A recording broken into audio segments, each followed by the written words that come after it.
Hi guys, welcome back to my channel. Welcome to today's video. My name is Somi and I'm a content creator based in Abuja, Nigeria. And in today's video, I made this channel for lifestyle vlogs, fashion, and also girl talks.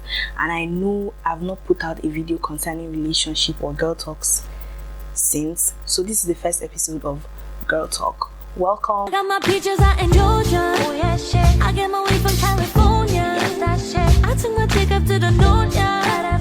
I get my line right from the source, yeah. Okay, in today's episode 1 of Girl Talk, we're going to talk about the valuable lessons I learned dating over the years, but valuable lessons that I feel like I should take note of, or I should let you guys know, or lessons I've learned dating over the years. I'm going to just talk about it and dive right into it as we get into the video. There are going to be a lot of points, but I'm going to keep it to a minimum of 6 or 5 points. So let's get right into the video. One of the valuable lessons I've learned is knowing the difference between dating and being in a relationship. A lot of people do not actually know the difference, and there's actually a distinct difference between being in a relationship and dating somebody. Dating somebody, you could be dating 4 or 5 people, right? You're going out, you're checking out your options, man or woman. I'm not just putting it down to just my gender. You could be going out with people. That is dating. You're in the dating scene. You're going out with a lot of people. You're seeing which one you want to, decide to spend time with, which one you decide to want to be in a relationship with. That is dating. When people tell you that in the dating scene, that means they are available to go out, to get to know you more. There is nothing serious attached to being or going on dates or dating someone or dating people. You could be dating multiple people because you want to experience what they are like and get to know them more.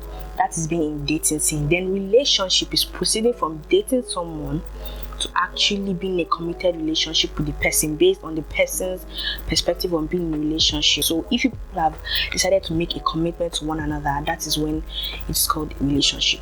So knowing the difference between these two is very important. I noticed that it's very important because a lot of people do not know the difference, especially women. I feel when a man tells you, I'm dating that babe, you feel like, oh, you're in a relationship with that babe, because without the man actually saying it, you're in the wrong, my dear, because he's telling you what it is. He's dating you. Take it for what it is. He is dating you. He never said he was in a relationship with you. So I think we should know the clear difference between dating and being in a relationship. Okay. The next one I'm going to talk about is do not cross your boundaries for anybody. Yeah, it's good to be flexible.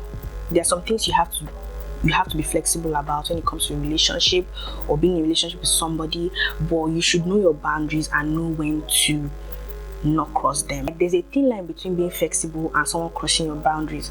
Like being in a relationship with somebody, you have to unlearn certain things and be open to certain things, because it's doesn't just affect you. But crossing your boundaries is the things that you know in this earth, heaven and earth, you cannot allow. Do not allow them in a relationship, thinking that, okay, I need to be flexible. There are some things that your morals does not stand for. Things that you know as a person, you don't stand for it. You should not try to do it when you're in a relationship. Know the difference between being flexible and crossing boundaries, because you have to set boundaries.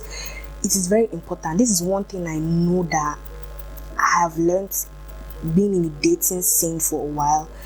Know your boundaries. Set boundaries between you and your partner, and also know their boundaries so you don't cross them, because this is a very major cause of problem in most relationships, where people don't understand boundaries, and there are no lines, there are no boundaries. People just cross boundaries and people get upset. It leads to breakup. Learn to know your boundaries, period. Next one I feel like is super important, because a lot of people tend to do this. Believe people's actions, not their words or their promises, because 99% of the time people represent their actions more than their words. It's easy to make promises right here and there. Oh, I'll do this for you, or I'll do that for you, but actually taking out time to do it is the goal. So most times when you start seeing a pattern in, or let's say your boyfriend or your girlfriend tells you, oh, I love you, but he or she doesn't make effort to actually show that they love you. There's one thing saying telling someone that you love them, and there's another thing showing that you love them. Putting the action behind your promise is what you should hold them accountable for. I feel like this next one is like one of the things I learned the hard way, which is learn to love your partner the way they want to be loved rather than the way you want to be loved. Let me give you an example. For example, your partner's love language is quality time and yours is acts of service. Because yours is act of service does not mean you should reciprocate your love language to him or towards him. He would definitely not value what acts of service more than quality time, which is his. Learn to love your partner exactly how they want to be loved rather than how you choose or want to be loved. But address issues immediately they happen rather than keeping them to pack them up, pack it till you explode. So immediately things that happen, if you don't have to address it in an aggressive manner or a manner that is violent, you just have to tell them, this is what I don't like, this is what I do like, and solve the issues. Issues that are addressed firsthand immediately tend to disperse more quickly than issues that have been packed and piled over time. Yeah, it's as simple as that. Know what arouses you as a person and communicate to your partner accordingly. Do not leave every stone unturned. People feel like if you're sexually active in a relationship, for those who decide to be sexually active, you have to let your partner know what arouses you sexually. Even though you might feel like the things you like are absurd, it's better to always let them know that this is what I enjoy, so that they can be open-minded to either try it, or if they feel like I can't deal with this, and let go of the relationship. But if you're sexually active, it's very important for your partner to know what arouses you, what turns you on, what are your sensitive areas, all of that. It is super important. So let your partner know, because it causes a lot of problem long term in the relationship. Maybe your partner is into BDSM and you're not. There's a clash. You're not into that kind of thing. So towards the dating stage, I feel like everybody should know what arouses them or what turns them on, or their sexual preference and all of that. The next point I'm going to state is very common with my female gender. It is not everybody that shows you interest that you must date. I learned this the hardest way possible. It is not everybody that shows you interest, that say, okay, let's go out on a date, that you have to commit yourself in a relationship with. It is not everybody.